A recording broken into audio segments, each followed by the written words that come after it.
മടുത്തു തുടങ്ങി എല്ലാത്തിനോടും. എല്ലാം ശരിയാകുമെന്ന് പറഞ്ഞ് സ്വന്തത്തെ സമാധാനിപ്പിച്ചു മടുത്തു. കൂടെയുള്ളവരോടും കൂടെപ്പിറപ്പുകളോടും മടുത്തു. സന്തോഷങ്ങളോടും സങ്കടങ്ങളോടും എന്തിന് ജീവിതത്തോട് തന്നെ മടുത്തു. എത്ര തവണ ശ്രമിച്ചതാണ്, എന്നിട്ടും മുന്നില് പരാജയങ്ങൾ മാത്രം. ശരിയല്ലേ? എടാ, അപ്പോ റസൂലിലേക്കൊന്ന് തിരിഞ്ഞു നോക്കണം. അതുവരെ സത്യസന്ധനാണ് എന്ന് പറഞ്ഞവർ കള്ളൻ എന്ന് വിളിച്ചു. മടുപ്പ് വന്നില്ല. ചീഞ്ഞളിഞ്ഞ ഒട്ടകത്തിന്റെ കുടൽമാല സുജൂദിലിരിക്കെ തന്റെ കഴുത്തിലണിയിച്ചപ്പോഴും, പോകുന്ന വഴിയിൽ മുഴുവനും തെറിവാക്കുകളും ചീത്ത പറച്ചിലും കേട്ടപ്പോഴും മടുപ്പ് വന്നില്ല.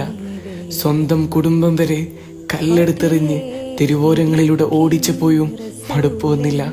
അവസാനം കൊലപ്പെടുത്താൻ വേണ്ടി ശത്രുക്കൾ ഒരുമിച്ച് വന്നപ്പോഴും പട്ടിണി കിട്ടപ്പോഴും റസൂലിന് മടുപ്പ് വന്നില്ല.